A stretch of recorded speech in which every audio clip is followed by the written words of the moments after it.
नमस्कार, मैं हूं सुमित अवस्थी। चक्रव्यूह स्पेशल हमारे इस वीकेंड शो में आपका बहुत बहुत स्वागत है। आज बात करूंगा जेन ज़ी की, युवाओं की छात्र क्रांति की। उसे गुमा है कि मेरी उड़ान कुछ कम है, मुझे यकीन है कि आसमान कुछ कम है। जमाना चाहे जो भी हो, तरुणाई का तेवर समय की धारा को बदल देता है। किसने सोचा था कि हंसी हंसी में बनी कॉकरोच जनता पार्टी के उठाए गए सवाल इस देश के नौजवानों को बेहद गंभीर बना देंगे। इतना गंभीर कि वो आंदोलन पर उतर आएंगे और दिल्ली से लेकर रांची तक और पटना से भुवनेश्वर व अब जयपुर तक सरकारों की नींदें हराम हो जाएंगी। ऐसा इसलिए हुआ कि छात्रों की तरुणाई अंगड़ाई लेने लगी है। ऐसा इसलिए हुआ कि नौजवानों ने, जिन्हें आज जेन ज़ी कहा जाता है, उन्होंने उस गांधी के रास्ते को फॉलो किया जिन्होंने अपनी तरुणाई में कहा था कि अपने मन का डर निकाल दो, दुनिया की कोई ताकत तुम्हें हरा नहीं सकती। वो कहते हैं कि डर के आगे जीत है। तभी तो महात्मा गांधी को दक्षिण अफ्रीका में अंग्रेजों के भेदभावपूर्ण नीति के खिलाफ पहली सफलता तब मिली थी जब वो सिर्फ 38 साल के थे।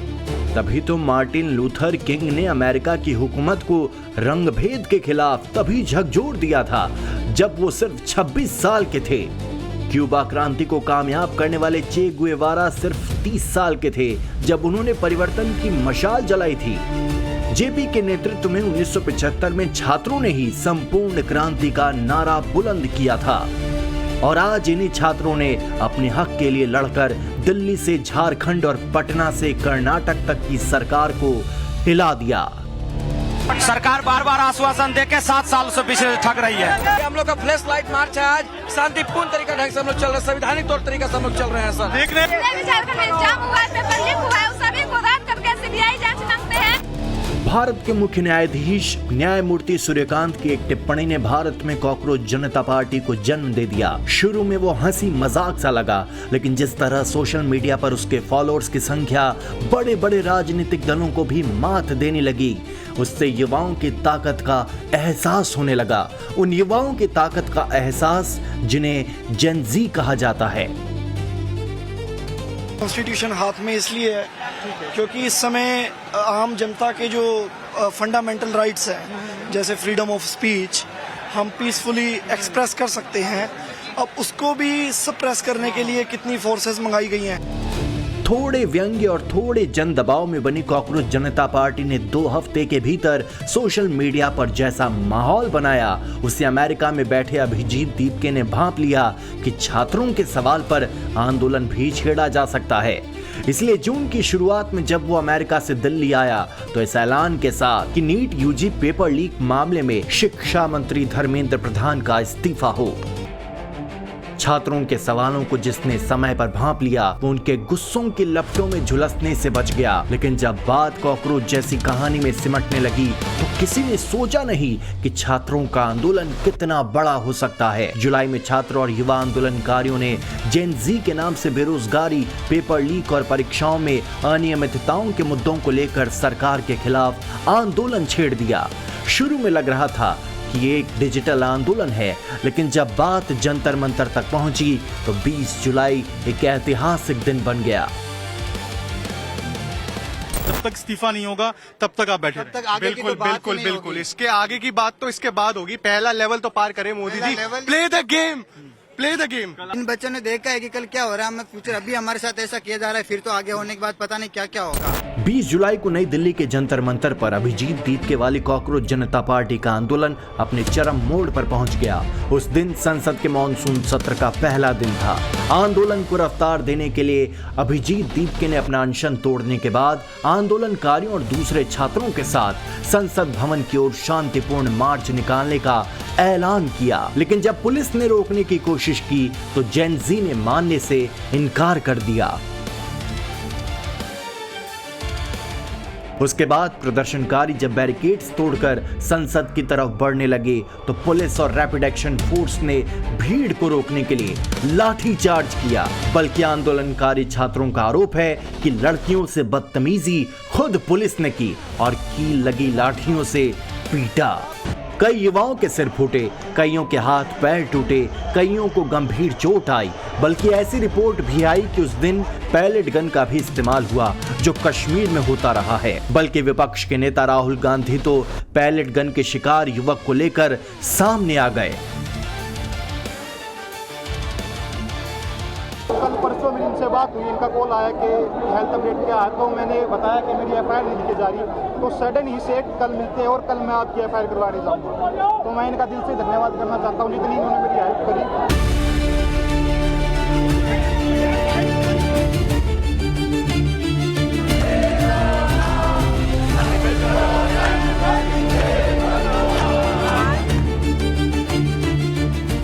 छात्रों का संतोष सड़कों पर उनके तीखे तेवरों को प्रकट करने लगता है।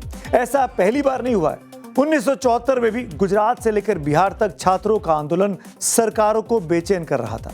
बल्कि 4 नवंबर 1974 को तत्कालीन अब्दुल गफूर सरकार के खिलाफ जेपी ने एक मार्च का नेतृत्व किया। वो अपने आवास से सचिवालय विरोध प्रदर्शन का नेतृत्व करते हुए जा रहे थे कि उनको रोकने के लिए पुलिस ने लाठी चार्ज कर दिया। जेपी पर भी पुलिस की लाठियां पड़ी। तब प्रसिद्ध कवि बाबा नागार्जुन ने लिखा कि जयप्रकाश पर पड़ी लाठियां लोकतंत्र की क्या और एक गांधी की हत्या होगी। गांधी से याद आया कि जंतर मंतर पर प्रदर्शन करने आए छात्रों के विरोध का तरीका अहिंसक और गांधीवादी ही था। आंदोलन भली जेनजी का था, जिनकी उम्र 30 साल से कम मानी जाती है, लेकिन जिस रास्ते पर वो छात्र चल रहे थे वो महात्मा गांधी का रास्ता था, जिनकी 78 साल की बूढ़ी उम्र में हत्या कर दी गई थी। प्रदर्शनकारी और उनका नेतृत्व करने वाले किसी बाहरी नेता का नहीं, बल्कि महात्मा गांधी के सत्याग्रह और अहिंसा के सिद्धांतों का पालन करते दिखे। जंतर मंतर पर गांधी जी की वेशभूषा में पहुंचे प्रदर्शनकारियों ने एक हाथ में लाठी और दूसरे हाथ में भारत का संविधान थाम रखा था। उन्होंने अपने चेहरे पर खून के आंसू पेंट कर यह संदेश दिया कि देश के युवाओं और छात्रों पर हो रहा लाठी चार्ज गांधी जी के शांति प्रिय और अहिंसक भारत की आत्मा को चोट पहुंचा रहा है। खुद दीपके ने माना कि वो गांधी के रास्ते पर चल रहे हैं। जो आरोप हमारे ऊपर लगाए थे वो गलत थे, क्योंकि महात्मा गांधी का परिवार खुद हमारे साथ है। इससे बड़ा सर्टिफिकेट हमारे शांति प्रिय होने का, अहिंसक होने का और देशभक्त होने का नहीं हो सकता। लेकिन जब तक ये देश रहेगा, गांधी जी के विचार कभी खत्म नहीं होंगे। गांधी जी इस देश की आत्मा है। हमारा आंदोलन जो था वो उन्हीं के रास्ते पर चला था और उन्हीं के रास्तों पर चलकर ही सक्सेसफुल हो पाया। अगर हम महात्मा गांधी के रास्ते पर नहीं चलते तो हमें नहीं लगता हमारा आंदोलन कभी सक्सेसफुल हो पाता। गांधी अगर मरने के 78 साल बाद भी प्रासंगिक हैं तो उसकी बड़ी वजह उनका अपनी तरुणाई के दिनों में किया गया अभिनव प्रयोग है। गांधी के जीवन में सबसे बड़ा बदलाव तभी आया जब वो सिर्फ 24 साल के थे। 1893 में बैरिस्टर मोहनदास करमचंद गांधी दक्षिण अफ्रीका के पीटर मैरिट्सबर्ग स्टेशन पर प्रथम श्रेणी की बोगी में सफर कर रहे थे। उनके पास प्रथम श्रेणी का टिकट भी था। फिर भी नस्ल भेद के कारण गोरों ने उन्हें ट्रेन से बाहर फेंक दिया। इस अपमान पर हार मानने या भारत वापस लौटने की जगह गांधी ने दक्षिण अफ्रीका में ही रहकर नस्ल भेद के खिलाफ लड़ने का फैसला किया। दरअसल उस एक घटना ने बेहद संकोची और डरपोक स्वभाव के युवक से सत्य, अहिंसा और साहस का दूसरा नाम बन चुके महात्मा तक के उनके सफर को तैयार किया। देखिए, मेरे हिसाब से बापू का मतलब जो हम अवतार देखते हैं उसका बहुत बड़ा कारण वही उनकी वो ट्रेन की यात्रा थी, जिसमें एक गोरे के चलते उनको ट्रेन से उतार दिया गया क्योंकि वहाँ रंग भेद था। और फिर जो है और इनको कुली कहा गया। कुली मतलब ये 1890 के 93-94 का 1893-94 का इवेंट है, इशू है। और वो जो रंग भेद और जो था, जो इनके मतलब उससे उनको बहुत ज़्यादा प्रेरणा मिली कि इस तरह से व्यवहार होता है।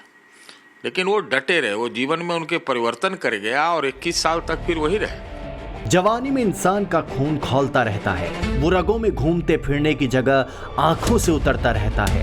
लेकिन गांधी ने खून की जगह कानून को तरजीह दी। एक बेहतर कानून बने, इसके लिए ब्रिटिश सरकारों के कानूनों को वो सरेआम तोड़ते थे और सजा भोगने के लिए हंसी खुशी तैयार रहते थे, बगैर हिंसा के।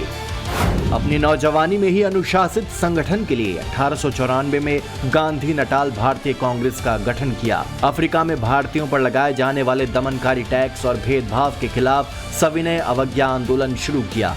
उन्होंने उसी समय समाज में बदलाव लाने के लिए पहले खुद में बदलाव लाना शुरू किया। इसलिए दक्षिण अफ्रीका में ही वकालत की विलासी जिंदगी को छोड़कर उन्होंने सादगी को अपना लिया, जिसमें अपने कपड़े खुद धोना, शौचालय साफ करना और आश्रम में दूसरे शारीरिक श्रम शामिल थे।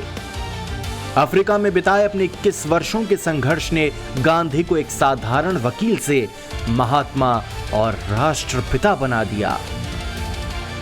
वो उनके जीवन का इतना बड़ा प्रेरणा बना कि यही चीज़ें अगर हम जो यही गोरे लोग वहाँ थे, वही गोरे लोग यहाँ थे जो राज कर रहे थे अंग्रेज, तो अंग्रेजी हुकूमत के खिलाफ जो गांधी जी उतरे तो उन्होंने पूरा जो एक संघर्ष का आंदोलन का रास्ता ही बदल दिया। रास्ता ही इसलिए बदल दिया, वो प्रेरणा वही थी जो भारत में आके उन्होंने जो प्रेरणा थी उनकी कि इस तरह से अत्याचार होता है, रंगभेद होता है, और अब भारत में भी हो रहा था, भारत में भी था। तो इस जो उनके जीवन में जो परिवर्तन है, उनको वो वर्ल्ड लीडर बना चुका था वो उसी समय। अपने सच पर अड़े रहने की तरुणाई गांधी में ताउम्र कायम रही। उसकी कीमत उन्हें अपनी जान देकर चुकानी पड़ी थी। उस गांधी की प्रेरणा अगर आज के जेन ज़ी में नई ऊर्जा भरती है, तो अपने दौर में देश दुनिया के तमाम युवाओं में तरुणाई भी भरी।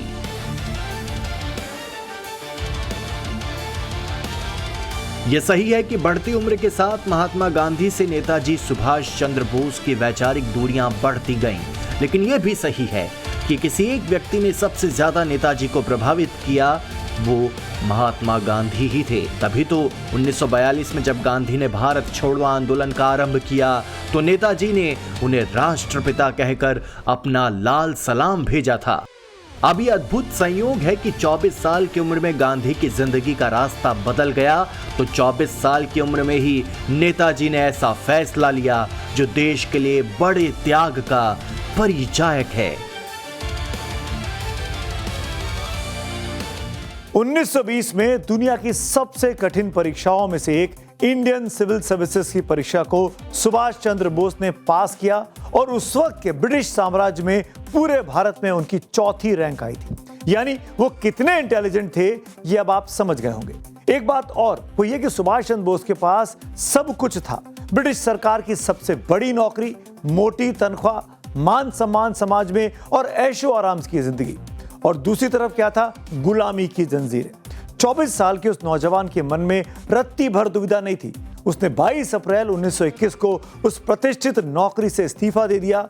ये नेताजी की तरुणाई की वो अंगड़ाई थी जिसमें गुलामी की जंजीरों को तोड़ने के लिए पहले आईसीएस की नौकरी के मोह को तोड़ दिया। उसके बाद नेताजी ने अपने बड़े भाई शरद चंद्र बोस को एक पत्र लिखा कि कोई भी देश गुलामी के इस जुए को तब तक नहीं उतार सकता जब तक वह अपनी सबसे अच्छी प्रतिभा को देश सेवा के लिए समर्पित न कर दे।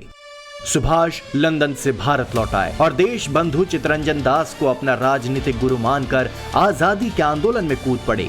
1928 में जब कलकत्ता कांग्रेस के अधिवेशन में महात्मा गांधी और मोतीलाल नेहरू जैसे वरिष्ठ नेता ब्रिटिश साम्राज्य के तहत ही डोमिनियन स्टेटस की मांग कर रहे थे, तब 31 साल के युवा सुभाष चंद्र बोस ने इसका खुलकर विरोध किया और इस विरोध में उनका साथ दिया 38 साल के जवाहरलाल नेहरू ने। इन नौजवानों ने बुजुर्ग नेताओं को दो टूक बता दिया कि उन्हें पूर्ण स्वराज से कम कुछ भी मंजूर नहीं है। इसीलिए तो सत्ता के शिखर भी नेताजी के कदमों में झुक जाते हैं। बचपन से जब भी ये नाम सुना, नेताजी सुभाष चंद्र बोस, मैं किसी भी स्थिति में रहा, परिस्थिति में रहा, ये नाम कान में पड़ते ही एक नई ऊर्जा से भर गया।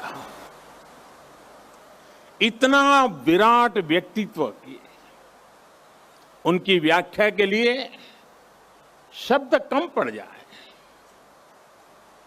इतनी दूर की दृष्टि कि वहां तक देखने के लिए अनेकों जन्म लेने पड़ जाए।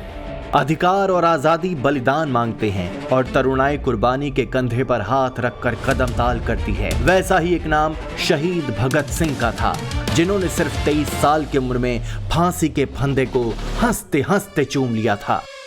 सिर्फ 16-17 साल की उम्र में भगत सिंह ने पंजाबी, हिंदी, उर्दू और अंग्रेजी में आर्टिकल लिखकर अंग्रेजी हुकूमत का विरोध करना शुरू कर दिया था। 18 साल की उम्र में नौजवान भारत सभा का गठन किया, जिसका मकसद धर्म और जाति से ऊपर उठकर वैज्ञानिक सोच के लिए प्रेरित करना था। 21 साल की उम्र में उन्होंने हिंदुस्तान सोशलिस्ट रिपब्लिकन एसोसिएशन का पुनर्गठन किया। उतनी कम उम्र में भी उनका लक्ष्य और जीवन दर्शन साफ था कि न सिर्फ गोरों को हटाना है, बल्कि इंसान के हाथों इंसान के शोषण को पूरी तरह खत्म करना है। उन्होंने उसी उम्र में भारत के स्वतंत्रता संग्राम को समाजवाद की नई दिशा दी। 23 साल की उम्र में धर्म, भगवान, अंधविश्वास पर सवाल उठाते हुए अपना वो ऐतिहासिक लेख लिखा, जो 100 साल बाद भी बड़े चाव से पढ़ा जाता है कि मैं नास्तिक क्यों हूं। और उसी 23 साल की उम्र में ही 23 मार्च 1931 को भगत सिंह को अंग्रेजों ने फांसी की सजा दे दी थी। भगत सिंह की उम्र वही थी जो आज जेन-ज़ी की है, यानी 100 साल पहले की तरुणाई जब अंग्रेजों से लोहा ले रही थी तो भगत सिंह उसके सबसे बड़े आदर्श और मिसाल थे। ये दूसरी बात है कि भगत सिंह पर राजनीति भी बहुत होती है। कुछ महीनों पहले ही कांग्रेस सांसद इमरान मसूद ने भगत सिंह की तुलना हमास से कर दी थी। बाद में अपनी बात वापस लेनी पड़ी। भगत सिंह जी, शहीद आजम भगत सिंह जी, उनको पढ़िए पहले। उन्होंने पूरी की पूरी जिंदगी अपनी कम उम्र के अंदर अपने आप को अमर कर गए। वो इतिहास के अंदर लिखा गया उनका नाम। उनकी तुलना नहीं हो सकती किसी। कोई दबाव तो नहीं कि आप बात आला कमान ने कुछ कह दिया हो कि नहीं ऐसा नहीं बोला आपको? नहीं। जिस उम्र में लोग अपना करियर संवारने में जुट जाते हैं, अपने लिए सुख सुविधाओं के सुहाने सपनों में खोए रहते हैं, उस वक्त हिंदुस्तान के कई बेटे बेटियों ने कुर्बानी को गले लगाया, क्योंकि अपने वतन से और इसकी आजादी से प्यार था। 11 अक्टूबर 1938 को ब्रिटिश सैनिकों ने ओडिशा में 12 साल के बाजी राउत को गोलियों से भून डाला था। बाजी राउत ने ब्रिटिश सैनिकों को अपनी नाव से ब्राह्मणी नदी पार कराने से इनकार कर दिया था। 11 अगस्त 1908 को 18 साल की उम्र में खुदीराम बोस मुस्कुराते हुए फांसी के फंदे पर झूल गए थे। उन पर मुजफ्फरपुर के अत्याचारी और बेईमान जज किंग्सफोर्ड की गाड़ी पर बम फेंकने का आरोप लगा था। प्रफुल्ल चाकी ने खुद को गोली मारकर शहादत दे दी थी। खुदीराम बोस के साथ उन पर भी मुजफ्फरनगर बम कांड में शामिल होने का आरोप था। 1942 के भारत छोड़ो आंदोलन के दौरान असम की वीर बेटी कनकलता बरुआ अंग्रेजों की ताबड़तोड़ गोली मारने से शहीद हो गई थीं। 17 साल की कनकलता कोर्ट परिसर में भारत का तिरंगा फहराने की जिद पर अड़ी थीं। 21 फरवरी 1943 को 19 साल के क्रांतिकारी हेमू कालाणी को आज के पाकिस्तान के सिंध में फांसी दे दी गई थी। उन पर भारत छोड़ो आंदोलन के दौरान अंग्रेजों के हथियारों से भरी ट्रेन को पटरी से उतारने का प्रयास करने का आरोप लगा था। 16 नवंबर 1915 को गदर पार्टी के मुख्य रणनीतिकार और भगत सिंह के गुरु और आदर्श करतार सिंह सराभा को 19 साल की उम्र में फांसी दे दी गई थी। उन पर लाहौर षड्यंत्र का आरोप लगा था। 23 मार्च 1931 को भगत सिंह के साथ ही सुखदेव और राजगुरु को भी फांसी की सजा दे दी गई थी। उन पर लाहौर षड्यंत्र केस के तहत ब्रिटिश पुलिस अधिकारी जॉन सैंडर्स की हत्या के आरोप में ये सजा दी गई। वहीं भगत सिंह के साथ जेल में बंद भारतीय राजनीतिक कैदियों के अधिकारों के लिए भूख हड़ताल पर बैठे जतिन दास ने 63 दिनों के कठोर अनशन के बाद 13 सितंबर 1929 को अपने प्राण त्याग दिए। जबकि भगत सिंह को जेल से छुड़ाने के मकसद से रावी नदी के किनारे बम का परीक्षण करते वक्त धमाके में भगवती चरण वोहरा 28 मई 1930 को वीर गति को प्राप्त हुए थे। वहीं भगत सिंह के बेहद करीबी दोस्त चंद्रशेखर आजाद ने अंग्रेजों से खुद को हमेशा आजाद रखने के अपने संकल्प को पूरा करने के लिए 27 जनवरी 1931 को अपनी गोली से अपनी शहादत का इतिहास लिख दिया था। आज के शब्दों में कहें तो ये सभी अमर बलिदानी उस वक्त के जेन-ज़ी ही थे। बल्कि चंद्रशेखर आजाद ने तो आजादी की लड़ाई में तभी से हिस्सा लेना शुरू कर दिया था जब वो जेन-ज़ी नहीं बल्कि जेन अल्फा थे। ये साल था 1921, महीना था दिसंबर का। महात्मा गांधी का असहयोग आंदोलन अपने चरम पर था। तभी वाराणसी में 14-15 साल का एक छात्र चंद्रशेखर तिवारी भी इस आंदोलन में कूद पड़ा। उन्हें पुलिस ने गिरफ्तार कर लिया। जज ने पूछा, तुम्हारा नाम क्या है? चंद्रशेखर ने जवाब दिया, आजाद। दूसरा सवाल पूछा, पिता का नाम क्या है? बच्चे का जवाब आया, स्वाधीनता। जज ने तीसरा सवाल पूछा, तुम्हारा घर कहां है? उस बाल मन का सहज जवाब आया, जेल खाना। इतना सुनना था कि मजिस्ट्रेट का पारा चढ़ गया और उसने चिढ़कर उस बालक को नंगा करके 15 बेते मारने की क्रूर सजा सुनाई। लेकिन उस बालक की तरुणाई अपने पूरे चरम पर तब आई जब शरीर पर पड़ने वाली हर बेत पर चंद्रशेखर आजाद गगन भेदी नारे लगाने लगे, महात्मा गांधी की जय, भारत माता की जय। आजादी के आंदोलन में नौजवान पीढ़ियां कभी शक्ति के सहारे चलती थीं तो कभी संयम की उंगली पकड़कर आगे बढ़ती थीं। स्वतंत्रता की उस लड़ाई में छात्रों की भूमिका एक उत्प्रेरक की थी। एक तरफ चंद्रशेखर आजाद और भगत सिंह के रास्ते पर चलकर कुछ छात्रों ने क्रांतिकारी गतिविधियों को अंजाम दिया, तो दूसरी तरफ तमाम छात्रों ने गांधी का साथ पकड़ा। 1905 का स्वदेशी आंदोलन हो या 1920 का असहयोग आंदोलन, उस दौरान छात्रों ने महात्मा गांधी के आह्वान पर हजारों छात्रों ने अंग्रेजी स्कूलों और कॉलेजों का पूरी तरह बहिष्कार कर दिया। वहीं छात्रों ने स्वदेशी शिक्षा की नींव रखी ताकि अंग्रेजी शिक्षा पर चोट की जा सके। कमाल तो तब हुआ जब 1936 में ऑल इंडिया स्टूडेंट्स फेडरेशन यानी AISF की स्थापना हुई, तो उसका उद्घाटन मोहम्मद अली जिन्ना ने किया और अध्यक्षता जवाहरलाल नेहरू ने। 1942 के भारत छोड़ो आंदोलन के दौरान जब महात्मा गांधी समेत तमाम बड़े नेताओं को जेल में ठूस दिया गया, तो छात्रों ने आंदोलन की कमान अपने हाथों में ले ली। उन्होंने जुलूस निकाले, हड़तालें की और लोगों में ये विश्वास पैदा करने की कोशिश की कि आंदोलन सही दिशा में चल रहा है। दूसरी तरफ कुछ छात्रों ने अंडरग्राउंड रहकर क्रांतिकारी गतिविधियों को अंजाम दिया।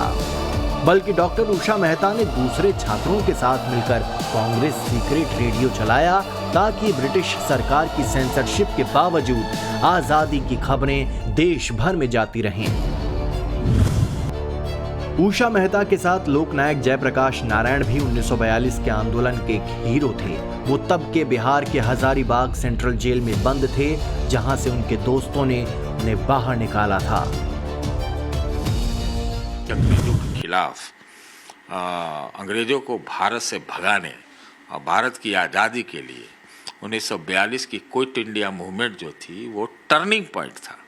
जैसे कहते हैं ना कि नेल इन द कॉफिन, मतलब वो अंग्रेजों को एकदम लकवा मार दिया क्विट इंडिया मूवमेंट ने। क्विट इंडिया मूवमेंट जो भारत जोड़ो आंदोलन था, उसके एक नायक थे जयप्रकाश नारायण, नायक थे। और हजारीबाग जेल में जब वो गिरफ्तार होके थे तो अपने साथियों के साथ 5-6 लोग थे, शुक्ला, रामानंद मिश्रा, सूरज नारायण सिंह आदि आदि, इन सब के साथ जिसको कहते हैं कि एकदम डेयरिंग एस्केप, 17 फीट का दीवार फांद करके और बाहर भाग गए, जेल से भाग गए, जेल से निकल गए। प्रतिरोध का एक बहुत बड़ा ये सिंबल था और निकल के फिर जो है भूमिगत हो गए। और 1942 की क्रांति जो थी, वो 1942 का जो भारत छोड़ो आंदोलन था, उसमें बहुत लोगों ने भूमिगत काम किया, जिसमें जयप्रकाश जी अग्रणी में से थे। जेपी जिस तरह भारत छोड़ो आंदोलन के दौरान जेल से बाहर निकले, वो बताती है कि युवा सोच और ऊर्जा क्या नहीं कर सकती है, वो कैसे असंभव को संभव बना सकती है। जेल से भागने के लिए जेपी और उनके साथियों ने एक बेहद दुस्साहसिक योजना बनाई थी। उन्होंने दिवाली की रात चुनी ताकि जब त्योहार के कारण जेल के ज्यादातर गार्ड और सुरक्षाकर्मी जश्न में मशगूल हों, तभी भागा जाए। वो 9 नवंबर 1942 की अंधेरी रात थी। जेपी ने अपने 5 क्रांतिकारी साथियों योगेंद्र शुक्ला, सूरज नारायण सिंह, गुलाब चंद गुप्ता, रामनंदन मिश्रा और शालिग्राम सिंह के साथ 17 फीट ऊंची दीवार फांदी थी। इसके लिए 56 धोतियों को आपस में बांधकर एक लंबी रस्सी बनाई गई थी उस वक्त जेपी बीमार होने के कारण काफी कमजोर हो चुके थे, इसलिए कदकाठी में मजबूत उनके साथियों ने जेपी को कंधे पर बिठाया और हजारीबाग से गया तक 124 किलोमीटर की दूरी पैदल तय की थी। उस वक्त जेपी को पकड़ने के लिए ब्रिटिश सरकार ने उन पर 10,000 रुपए का बड़ा इनाम रखा था। उसी दौरान राम मनोहर लोहिया और अरुणा असफ अली जैसे युवा नेताओं ने भी अंडरग्राउंड नेटवर्क चलाकर आंदोलन की लड़ाई को जिंदा रखा था। दूसरी तरफ डॉक्टर भीमराव अंबेडकर सामाजिक आजादी की लड़ाई लड़ रहे थे ताकि दलितों और अछूतों को समाज में बराबरी का दर्जा मिल सके। डॉक्टर भीमराव अंबेडकर ने अमेरिका के कोलंबिया यूनिवर्सिटी और ब्रिटेन के लंदन स्कूल ऑफ इकोनॉमिक्स से पढ़ाई की थी। वहां उन्होंने देखा कि जाति जैसी कोई सामाजिक बुराई नहीं है, पर आदमी को आदमी की तरह देखा जाता है, समानता से देखा जाता है। वहां से भारत लौटने के बाद उन्होंने महसूस किया कि ज्ञान कितना अहम है। ज्ञान ही वो हथियार है जिससे भारत में वो दलितों को सम्मान दिला सकते हैं। और इस तरह सिर्फ 30 साल की उस तरुण उम्र में अंबेडकर जी ने जाति प्रथा की अमानवीय व्यवस्था को उखाड़ फेंकने का काम शुरू कर दिया। अंबेडकर जब 27 साल के थे तभी मुंबई के प्रतिष्ठित Sydenham college of commerce and economics में पॉलिटिकल इकोनॉमिक के प्रोफेसर हो गए थे। वो चाहते तो सुख सुविधा की जिंदगी जी सकते थे, लेकिन उनको लगता था कि देश के करोड़ों दलितों की जिंदगी की दिक्कतों का कोई मुकम्मल हल ढूंढा जाए।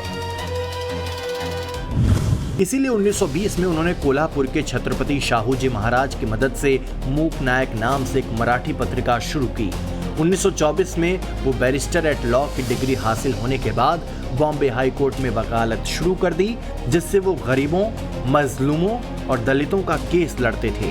1924 में ही उन्होंने दलितों में शिक्षा का प्रसार और अपने अधिकारों के प्रति जागरूक करने के मकसद से बहिष्कृत हितकारिणी सभा की स्थापना की। 20 मार्च 1927 को महाराष्ट्र के महाड़ के चवदार तालाब में 2500 अनुयायियों के साथ जाकर उन्होंने तालाब का पानी पिया था। उसका मकसद पानी जैसे प्राकृतिक संसाधन पर भी भेदभाव के खिलाफ अभियान चलाना था। और अंबेडकर ने ये सब 40 साल से कम उम्र में कर दिखाया था। जवानी में कानून की बारीकियों, इकोनॉमी के गणित और इतिहास के सच के कठोर अध्ययन ने अंबेडकर को वो इतिहास पुरुष बना दिया जिन्होंने भारत का संविधान बनाया था। इसलिए जंतर मंतर पर छात्रों का आंदोलन हो या कहीं सुदूर इलाके में, ज्ञान और अपने अधिकार के लिए होने वाला हर आंदोलन अंबेडकर की यादों से गुजरता है। आज राजनीति और समाज की कोई भी सड़क डॉक्टर अंबेडकर से कतरा कर नहीं निकल सकती। हर पीड़ित, शोषित, कुचले, दबे उनकी वो एक प्रखर आवाज थे। उनको भारत की सीमाओं में बांधना ठीक नहीं है, उनको विश्व मानव के रूप में हमने देखना चाहिए।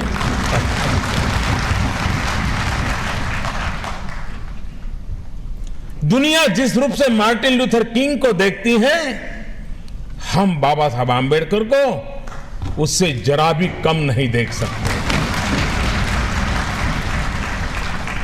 अगर विश्व के दबे कुचले लोगों की आवाज मार्टिन लूथर किंग बन सकते हैं, तो आज विश्व के दबे कुचले लोगों की आवाज बाबा साहब आम्बेडकर बन सकते हैं। हमारा लक्ष्य संविधान को बचाने का है, संविधान फैलाने का है और संविधान को और गहरा करने का है। हिंदुस्तान के हम चाहते हैं कि हिंदुस्तान के कोने कोने में संविधान की सोच, संविधान का स्ट्रक्चर, संविधान का प्रोटेक्शन जाए। ज्ञान का एक सिरा अध्यात्म से भी जुड़ता है। खास बात जब भारत जैसे सबसे पुरानी सभ्यता वाले देश की हो। आमतौर पर यही धारणा है कि जिंदगी के आखिरी घड़ी में लोग संन्यास की तरफ बढ़ते हैं, लेकिन भारत ही नहीं बल्कि पूरी दुनिया ने देखा कि कैसे बुढ़ाती हुई 19वीं सदी में एक सन्यासी को दुनिया ने झुककर सलाम किया था। ये साल था 1881। रामकृष्ण परमहंस अपने आश्रम में बैठे कि उनसे मिलने के लिए 19 साल का एक नवयुवक पहुंचा। उस नौजवान ने रामकृष्ण परमहंस साहब से पूछा कि क्या आपने भगवान को देखा है? गुरु ने उत्तर दिया, हाँ देखा है, जैसे मैं तुम में देख रहा हूं। संसार की माया से उस युवक का मोह भंग हो चुका था। इस बीच 1884 में नौजवान के पिता के देहांत और परिवार पर दुखों का आसमान टूटा देखकर उसने संन्यास लेने का मन बना लिया। ये तरुणाई का ही जज्बा था कि 23 साल की कम उम्र में इस युवा ने संन्यास ले लिया। इसके बाद वो अनजाना युवक नरेंद्र नाथ दुनिया के सामने स्वामी विवेकानंद बनकर उभरा। राष्ट्रपिता महात्मा गांधी, नेताजी सुभाष चंद्र बोस, चक्रवर्ती राजगोपालाचारी और गुरुदेव रविंद्रनाथ टैगोर जैसे महानायकों ने भी स्वीकार किया था कि विवेकानंद के विचारों ने उनके भीतर राष्ट्र प्रेम की ज्वाला जलाई थी। जब अंग्रेजों की गुलामी के कारण भारतीयों में हीन भावना भरी जा रही थी, तब विवेकानंद ने भारतीय संस्कृति और वेदांत दर्शन को दुनिया के सामने सर्वोच्च सिद्ध कर दिया।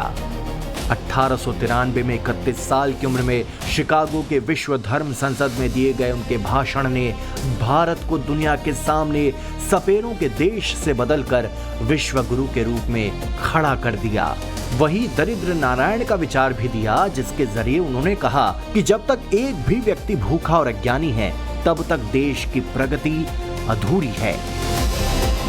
आज पूरी दुनिया उसी रास्ते पर चल रही है जहां असली लड़ाई मानव गरिमा और मानवाधिकारों की है।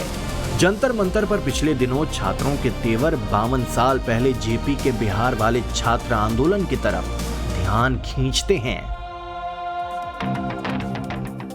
1974 के छात्र आंदोलन का नेतृत्व 72 साल के एक बूढ़े व्यक्ति जेपी नारायण के हाथों में था।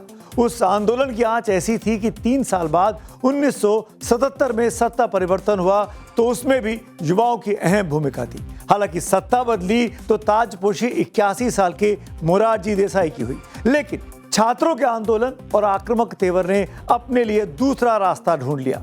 1979 में असम में ऑल असम स्टूडेंट्स यूनियन के नेतृत्व में अवैध प्रवासियों के खिलाफ ऐतिहासिक आंदोलन हुआ। उस आंदोलन ने 1985 में आकर असम में एक ऐसा सत्ता परिवर्तन देखा जिसमें हॉस्टल से निकले और तरुणाई के जोश में डूबे उस वक्त के जेनजी सीधे राजभवन जाकर मुख्यमंत्री और मंत्री पद की शपथ लेते हैं। प्रफुल्ल कुमार महंतो सिर्फ 32 साल की उम्र में असम के मुख्यमंत्री बन गए थे। युवा भावना और संभावना का मिश्रण होते हैं। वो जाति धर्म से ऊपर अक्सर राष्ट्रवाद और देश हित की सोचते हैं। आपको याद होगा कि प्रधानमंत्री नरेंद्र मोदी ने 4 जातियों की बात की थी, उनमें युवा भी थे। आखिर वो जन्म से नहीं, कर्म और तरुणाई के महान सपनों से तय होते हैं। विकसित भारत बनाने के लिए हम देश के 4 वर्गों को मजबूत बनाने में जुटे हैं। ये वर्ग हैं युवा, महिला, किसान और गरीब। हमारे लिए यही 4 सबसे बड़ी जातियां हैं। तरुणाई के प्रवाह में सत्ता आती भी है और कई बार बड़ी बड़ी सत्ता का सफाया भी हो जाता है। क्यूबा में फुल्गेंसियो बतिस्ता की तानाशाही के खिलाफ नौजवानों का आक्रोश फूटा। तब 32 साल के फिदेल कास्त्रो के नेतृत्व में क्यूबा के नौजवानों ने क्यूबा क्रांति कर दी। इस काम में अर्जेंटीना के 31 साल के चे गुएवारा ने कास्त्रो की वैचारिक लड़ाई में काफी मदद की। नतीजा ये हुआ कि 1959 में क्यूबा की सत्ता बदल गई। उसी तरह मई 1968 में फ्रांस के छात्रों ने ऐसा आंदोलन छेड़ा कि वहां के राष्ट्रपति चार्ल्स डिगॉल की सरकार हिल गई। बल्कि अगले साल यानी 1969 में राष्ट्रपति डिगॉल को इस्तीफा देना पड़ा। छात्रों के आंदोलन की वजह यह थी कि मार्च 1968 में पेरिस के नैंट्रेग यूनिवर्सिटी में हॉस्टल के सख्त नियमों और पुरानी शिक्षा प्रणाली के खिलाफ छात्रों ने प्रदर्शन शुरू किया। जल्द ही यह आंदोलन कई यूनिवर्सिटी में फैल गया, जिसको दबाने के लिए पुलिस ने दमन का सहारा लिया। तब तो उसके खिलाफ छात्रों और मजदूरों ने हाथ मिला लिया था। इतिहास में पहली बार 1 करोड़ से ज्यादा मजदूरों ने छात्रों के साथ कदमताल किया और हड़ताल पर चले गए। हालात इस कदर बेकाबू हो गए कि 29 मई 1968 को राष्ट्रपति चार्ल्स डिगॉल तख्ता पलट के डर से देश छोड़कर भाग गए। छात्रों के आंदोलन ने सिर्फ फ्रांस में सत्ता ही नहीं बदली बल्कि फ्रांसीसी समाज का मिजाज भी बदला। वो कहीं ज्यादा आधुनिक, उदार और कला संस्कृति के मामले में आजाद ख्यालों का बन गया। परिवर्तन वही आता है जहां जवान खून उबाल मारता है। बात सिर्फ भारत भर की नहीं है बल्कि दुनिया के अलग अलग देशों में कम उम्र के नौजवानों ने ही कहीं सत्ता परिवर्तन किया तो कहीं व्यवस्था परिवर्तन। अमेरिका जैसे देश में चमड़ी के रंग यानी स्किन कलर से इंसान की हैसियत नापी जा रही थी। तब वहां मार्टिन लूथर किंग ने अश्वेतों में सम्मान और समता की आग जलाई थी। उस आग की तपिश में बहुत हद तक अमेरिका में रंगभेद जलकर भस्म हुआ और उसका लोकतंत्र काफी मजबूत हुआ। ये तस्वीर 25 मई 2020 की है। अमेरिका के मिनेसोटा राज्य के मिनियापोलिस शहर में अश्वेत नागरिक जॉर्ज फ्लॉयड पर एक दुकान में सिगरेट के लिए $20 के नकली नोट के इस्तेमाल का आरोप लगा था। श्वेत पुलिस अधिकारी डेरिक शोविन ने गिरफ्तारी के दौरान फ्लॉयड को पेट के बल लिटा दिया और हथकड़ी लगे होने के बावजूद उसकी गर्दन को 9 मिनट से ज्यादा समय तक अपने घुटने से दबाए रखा। इस दौरान जॉर्ज फ्लॉयड उस क्रूर पुलिस अधिकारी से लगातार गुहार लगाता रहा कि मैं सांस नहीं ले पा रहा हूं। वो वाकई सांस नहीं ले पा रहा था और आखिरकार फ्लॉयड की मौत हो गई। इसके बाद अमेरिका में ब्लैक लाइव्स मैटर के नारे के साथ देशव्यापी आंदोलन हुआ। मुख्य आरोपी डेरिक शोविन को हत्या का दोषी माना गया और 22.5 साल जेल की सजा सुनाई गई। अमेरिका के इतिहास में यह बेहद दुर्लभ घटना थी कि किसी व्हाइट पुलिस अधिकारी को किसी ब्लैक नागरिक की हत्या के लिए इतनी सख्त सजा हो। और ऐसा हुआ तो मार्टिन लूथर किंग के उन प्रयासों की वजह से जो उन्होंने 60 साल पहले अपनी जवानी के दिनों में किया था। महज 26 साल की उम्र में Martin Luther king junior America के सबसे बड़े नागरिक अधिकार आंदोलन का मुख्य चेहरा बन गए थे। 1955 में जब रोजा पार्क्स नाम की अश्वेत महिला को बस में अपनी सीट ना छोड़ने के कारण गिरफ्तार किया गया तो युवा मार्टिन लूथर ने इस अन्याय के खिलाफ आंदोलन किया। लगातार 381 दिनों तक उनके नेतृत्व में अश्वेत समाज ने बसों का पूरी तरह बहिष्कार किया। युवा किंग को डराने के लिए उनके घर पर बम फेंके गए और उनको जेल में भी डाला गया, लेकिन वो झुके नहीं। किंग ने गांधीवादी तरीके से अपना आंदोलन चलाया जिसके कारण अमेरिका के सुप्रीम कोर्ट को भी झुकना पड़ा और बसों में नस्लीय भेदभाव को पूरी तरह गैर कानूनी घोषित किया गया। अगस्त 1963 में अश्वेतों की नौकरियों और मानव गरिमा के लिए वॉशिंगटन डीसी में मार्टिन लूथर किंग ने एक विशाल मार्च निकाला था जिसमें 2.5 लाख से ज्यादा लोग जुटे। वहीं पर किंग ने अपना विश्व प्रसिद्ध भाषण दिया था कि मेरा भी एक सपना है। 35 साल की उम्र में 1964 में किंग को अहिंसक संघर्ष के लिए नोबेल शांति पुरस्कार मिला। उस समय पुरस्कार से मिली $54,000 की रकम को किंग ने नागरिक अधिकार आंदोलन को ही दान कर दिया था। लेकिन अमेरिका में अश्वेतों के उस मसीहा की 4 अप्रैल 1968 को हत्या कर दी गई जब वो सिर्फ 39 साल के थे। लेकिन तरुणाई मरती नहीं। तरुणाई किसी भी समाज में बदलाव का वाहक बन जाती है। जिस चीन में कम्युनिस्ट शासन के पैरों तले मानवाधिकारों को रौंदा जाता है, वहां भी छात्रों ने अपनी जान की कीमत देकर यह बताने की कोशिश की थी कि विद्रोह और विरोध निरंकुश सत्ता के आंगन में भी जिंदा रहता है। 3 और 4 जून 1989 को चीन की राजधानी बीजिंग के थियानमेन चौक पर भारी हथियारों और टैंकों से लैस चीनी सैनिकों ने छात्रों पर अंधाधुंध गोलियां चलवा दी थीं और उन्हें कुचल दिया था। एक अनुमान है कि उसमें सैकड़ों छात्र मारे गए थे, लेकिन इससे छात्रों का जज्बा थमा नहीं। अगले दिन यानी 5 जून को एक अज्ञात आदमी हाथ में सामान लिए टैंकों के काफिले के सामने अकेले खड़ा हो गया। दुनिया भर में उस शख्स की तस्वीर टैंक मैन के रूप में छपी जो शांतिपूर्ण विरोध और साहस का वैश्विक प्रतीक बन गई।